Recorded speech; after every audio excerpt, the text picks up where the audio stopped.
Christmas dinner, my daughter opened a small silver gift and went pale. She looked at me and whispered, "Mom," it's his voice. 5 minutes later, we were outside in the car, holding a device that never should have existed. 10 minutes later, I realized I'd have to call the police. On my own brother. If you think losing a child is the worst thing that can happen to a parent, try hearing their voice when the world swore they were dead. And then realizing someone in your own family might have known all along. At Christmas dinner, my daughter opened a small silver gift and went pale. She looked at me and whispered, "Mom," it's his voice. 5 minutes later, we were outside in the car, holding a device that never should have existed. 10 minutes later, I realized I'd have to call the police. On my own brother. If you think losing a child is the worst thing that can happen to a parent, try hearing their voice when the world swore they were dead, and then realizing someone in your own family might have known all along. We weren't supposed to be there.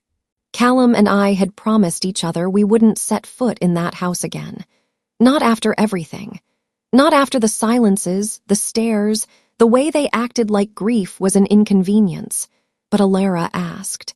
And when a child who's lost her brother asks for something, you say yes. She missed the tree, she said. Not the people, just the tree, the smell of cinnamon, the lights, the ugly angel on top. We gave in. Inside, everything was decorated like grief had never touched this place. Gold garlands, glowing candles, fake smiles. My mother fluttered between chairs like a sitcom host. My father stayed in his chair as usual. And Jude, my brother, was already there, standing by the fire, wine glass in hand, smiling that same smile he always wore when someone else was in pain. Callum stayed near the door. He hadn't spoken much since Sela's vanished. I don't blame him, neither had I. Sela's, Callum's son, yes, but mine too in every way that mattered. He called me Mom because he wanted to. And then one day he was gone. Vanished walking home from school. No sign, no message. No ransom. Just his backpack dumped behind a grocery store. 7 months. That's how long it had been. And yet, here we were, sitting under fake snow and fairy lights, pretending everything was okay. Alara sat by the tree, her curls bouncing with every move. She'd been quiet all night, politely thanking people, carefully unwrapping each gift like it was fragile. Then she reached for a silver box. Small, shiny, the tag read. To Alara from Uncle Jude. She peeled the paper slowly, lifted the lid, and everything in her face changed. She didn't scream, didn't speak, just froze. Then she looked up at me. Her voice was barely a whisper. "Mom," it's his voice. I crossed the room so fast I didn't feel my feet. Callum was right behind me. Alara held out the object in her hands, a tiny black plastic device. Cheap, innocent-looking, harmless, until she pressed the button. The sound that came out wasn't static, wasn't a jingle, it was Sela's.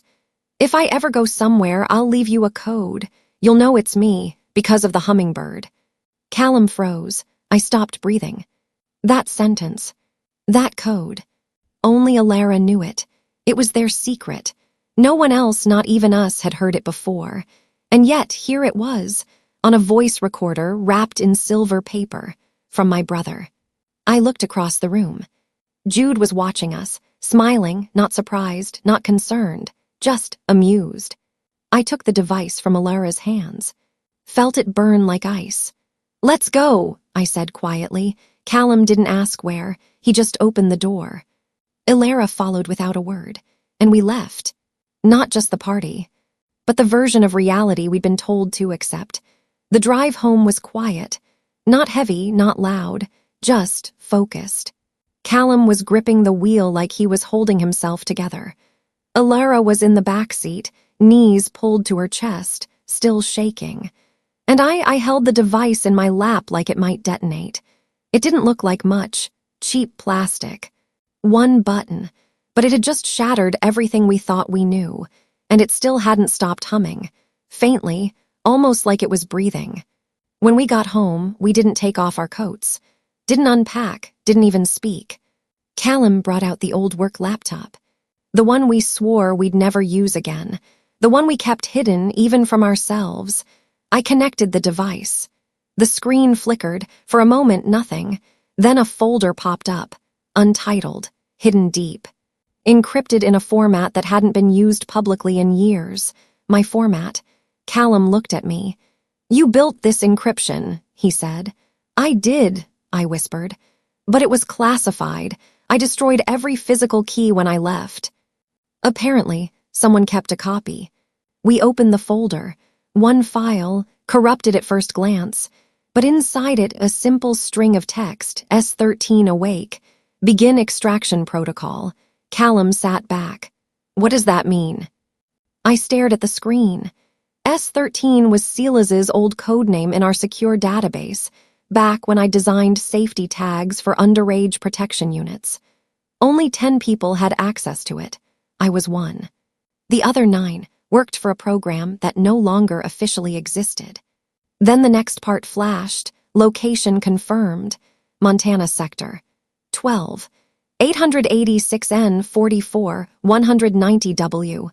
Time sync, active. And just like that, everything inside me turned cold. "That's not a guess," I said. "That's a live signal. Someone or something tagged as Silas is still being tracked." Callum leaned forward. "So we're not looking for a memory," he said. "We're looking for a system that kept him alive." We stared at the screen. The Montana coordinates didn't just point to wilderness. They pointed to a compound, one I'd heard whispers about. A place supposedly shut down 5 years ago. A juvenile experimental center for identity reset. Run under the Department of Behavioral Reconstruction. But it wasn't listed anywhere anymore. Scrubbed from every federal record. It was a myth, a ghost facility, a rumor told in whistleblower circles. And now it was blinking on our screen. Inside a children's toy. Wrapped by my brother. Callum stood up. "We call the police." I didn't answer. "Nova," he said. "We have proof. We can't sit on this." "I'm not sitting," I said quietly. "I'm watching, because someone wanted us to find this. Someone wanted Alara to hear that message, and they wanted us to react." We both knew what that meant. This wasn't a breadcrumb. It was a test. And the first person we had to confront was Jude. We didn't sleep. Callum paced the hallway like he was waiting for a verdict. I stayed at the dining table, staring at the screen, refreshing the signal every 10 minutes. Like it might vanish if I blinked. It didn't. The coordinates held steady. Whoever had Silas. They weren't hiding. Not anymore. At 5 a.m., I pulled up the source log inside the device. There was more than just the voice recording, more than just the encrypted file. There was a message. Tucked deep inside a dummy audio layer, hidden behind a dead channel marker. It wasn't text. It was a waveform, a hummingbird drawn in code. Silas, it had to be him. Callum stood over my shoulder, staring. "He left that for Alara," he said. I nodded. "He knew someone would open it eventually," I whispered, "and that it wouldn't be us first." Then Callum said something that shifted the ground beneath us. What if Jude didn't just buy this from someone? What if he knew exactly where it came from? Silence, the dangerous kind. Not the silence of grief, the silence of betrayal. We left Alara with my friend Lee. Didn't tell her why. Just said, "Please, keep her today, don't ask questions." She nodded. She knew better than to ask. We drove back to my parents' house.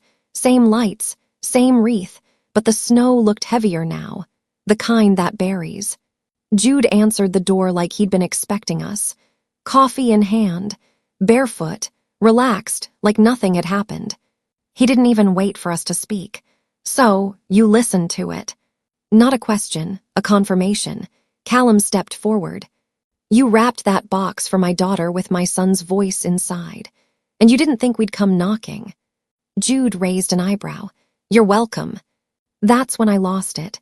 "You think this is a game?" I hissed. Jude shrugged. "It's information, that's all." Someone offered me money for a sample. Said it was for a private AI memorial. I didn't know it would go viral. "Viral?" Callum snapped. We're not talking about a cat video, Jude. We're talking about a child, my child. He sipped his coffee like we just told him it might rain later. Relax, he said. Clearly it wasn't real. You said yourself he vanished. If someone wanted to trick you, they used old audio. I pulled out the laptop. Opened the location data. Let the blinking dot speak for itself. That was the first time Jude's face changed. Just slightly, but enough. You didn't know it was live-tracked, did you? I asked. He set his mug down. No, I didn't. But you knew it came from someone dangerous. Pause, then. I was in debt, Nova. They said they needed something traceable. I gave them an old recording. They paid off my credit cards, that's it. Callum's fists clenched. I stepped between them. Who are they? I don't know. I leaned in closer. You sold a voice print of a missing child, your own nephew, and you didn't ask who wanted it. Jude's voice dropped. I didn't think it would go anywhere. I thought he was already gone.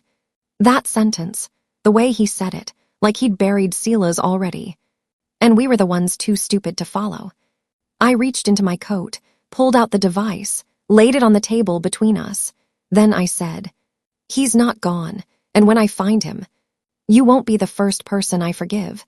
You'll be the last. Jude didn't speak. He stared at the device like it had grown teeth, like he suddenly understood it wasn't just a toy. It was evidence. And not just against them, against him. Callum broke the silence. You understand what you've done, right? This isn't a joke. You gave someone access to biometric data linked to a federal protection protocol. That's a felony. Jude's voice went cold.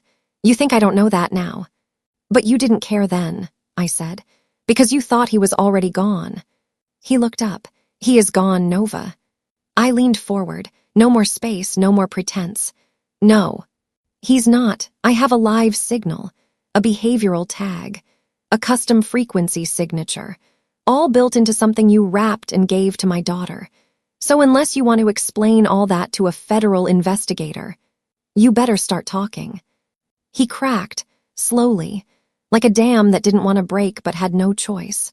He said it started 3 months ago. A man had approached him outside a poker bar in Houston, asked if he had access to restricted code, high-frequency voice prints. Jude had bragged. He always bragged. 2 weeks later, he got a call, blocked number, calm voice, said they'd pay him to deliver an archive sample. That's what they called it, an archive, like Sela's was already dead. He didn't ask questions, didn't need to. They offered him $10,000 up front, said it was for a grief AI prototype, a way to help families say goodbye. He believed them, or told himself he did. Callum stood there, fists curled at his sides, but he didn't move, not yet. Then Jude said something that made my stomach twist. I sent them the sample. Then 2 days later, they asked for something else. What? An access token. I froze. What kind of token? Jude looked down, didn't answer. Jude, I said, voice sharp, what did you give them? He swallowed. An old login of yours, from when you were with the department. Callum stepped forward. You gave strangers my wife's federal login credentials. I stopped him. I couldn't feel my hands anymore. They were shaking too much. You leaked my keychain. I didn't think it still worked. It was deactivated. But the encryption maps were never scrubbed. You gave them everything they needed to crack my legacy structures. That meant one thing. Whoever had Sela's wasn't just experimenting. They were using my own code to keep him hidden, to reprogram him, to erase us. And Jude. He handed them the shovel.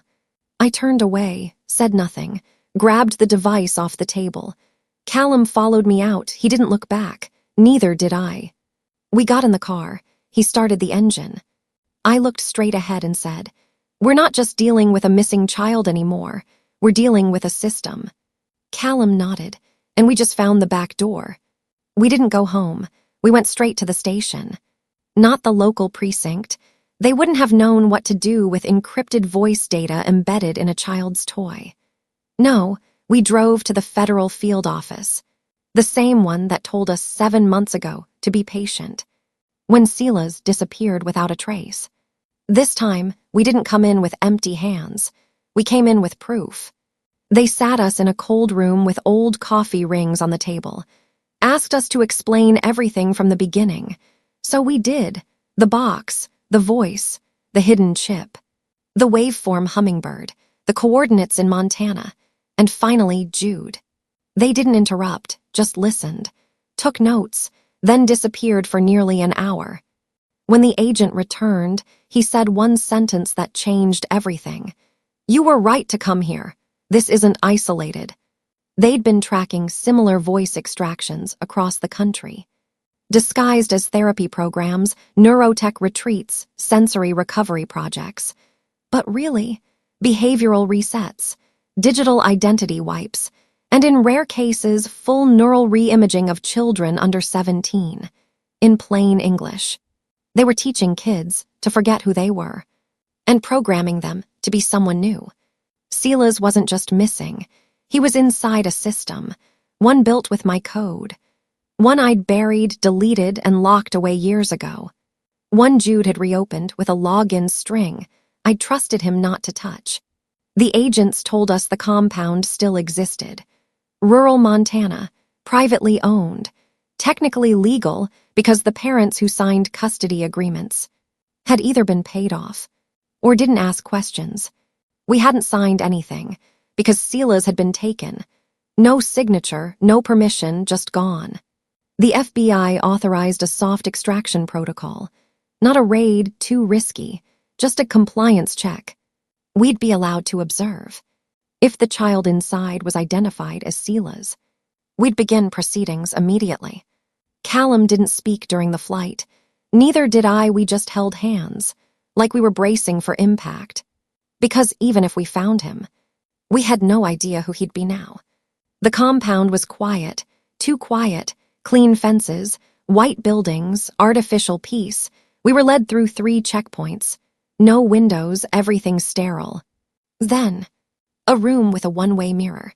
On the other side, 6 boys sitting at desks, coloring. The agent pointed. 3rd from the left, brown hair, blue shirt. We stepped closer, my breath caught. Callum grabbed the edge of the table. It was him, Silas.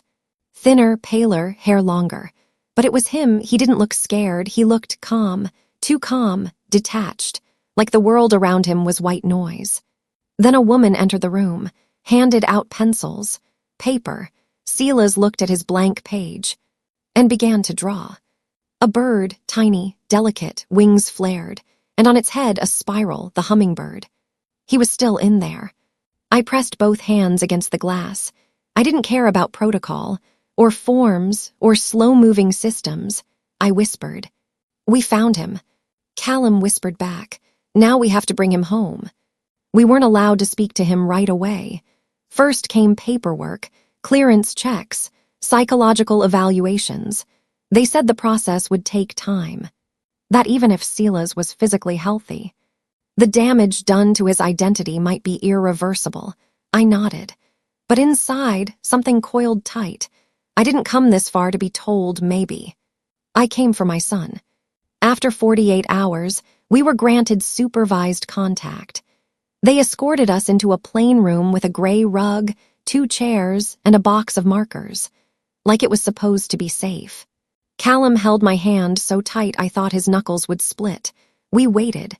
Then the door opened, and there he was. Silas, but not Silas. His posture was perfect, his expression neutral. His eyes looked through us, not at us. He didn't flinch, didn't freeze, he just sat, like we were strangers on a bus. The staff member said, "Go slow." No sudden moves, no raised voices, no expectations. I smiled gently. "Ilara made something for you." I slid the drawing across the table. A hummingbird, this one blue, perched on a branch with the words, "We still remember you." Silas looked down at it, his brows furrowed. Not in recognition, but in confusion.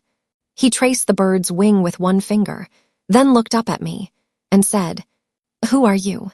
I didn't cry, I didn't break, because I couldn't afford to. Callum cleared his throat. "You used to call me Dad," he said, voice low. "You loved grilled cheese and hated kale. You beat me at chess 3 times in a row last year. Silas tilted his head. I don't play chess, he said. It felt like watching a ghost wear my son's skin. Like someone had downloaded a newer version of him, but forgot to transfer the soul. When the session ended, he stood and walked out without looking back. The door clicked shut behind him, and Callum finally let go. That night, I sat in the motel bathroom with the water running.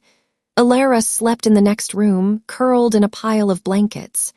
Callum leaned against the doorframe. He's gone, he said quietly. I shook my head. No, he's been buried. But not gone. A week later, the courts granted conditional custody. Silas came home, not because he remembered us, but because legally, we never gave him up, and because his DNA still matched mine. The house felt wrong at first.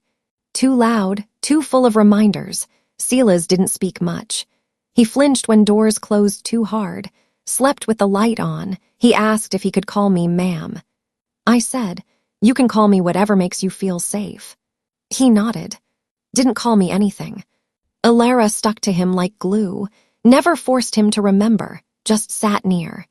Drew birds, told him silly stories about imaginary planets they used to invent. He didn't laugh. But he didn't walk away either. That was something. One evening, I found them sitting on the kitchen floor. Coloring quietly, Alara was humming. Silas looked up at me. Can we get pizza tomorrow? He asked. I blinked.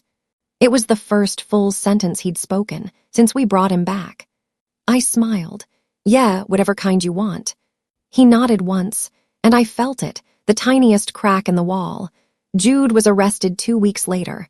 The charges: obstruction of investigation, trafficking of biometric data, unauthorized distribution of federal access protocols. He showed up to court in a suit he clearly hadn't worn in years. Hair too neat, smile too forced. He cried. Said he didn't mean for things to go that far. That he thought Silas was gone. That he was just trying to help someone honor a memory. The judge didn't buy it. Neither did we. He took a plea deal, 18 months in state custody, 3 years probation, and a permanent restriction from accessing anything tied to data security or youth development. The day after his sentencing, my mother called. She didn't ask how Silas was. She didn't ask about Alara. She didn't even say hello. She just said, "How could you do that to your brother?" I didn't answer right away. Then I said, "He sold your grandson's voice to strangers.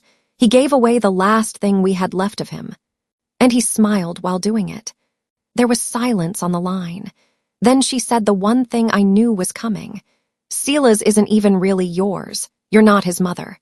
And that's when I knew the conversation was over. I hung up, blocked her number, and I haven't looked back. 3 months passed. Silas didn't call me mom, didn't ask for hugs, didn't remember birthdays, but he started leaving his door open when he slept, sat at the dinner table without being asked, laughed once at something Alara said about penguins in space. Callum didn't cry, but I saw it in his shoulders, that ache, that release. Then, one night, after the dishes were done, after Alara had gone to bed, after the world had finally gone quiet, Silas walked into the living room, held out a drawing, and said, "I think this is for you."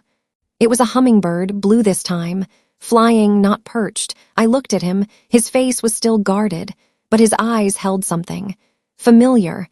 I took the paper, smiled. "Thank you," I whispered. He paused, then said softly, like testing the word on his tongue, "Mom." And I didn't cry. Not then, not in front of him. But later that night, when everyone else was asleep, I sat by the window, held that drawing to my chest, and let it fall apart in my hands. Because sometimes the miracle isn't that they come back. It's that they find their way back to you.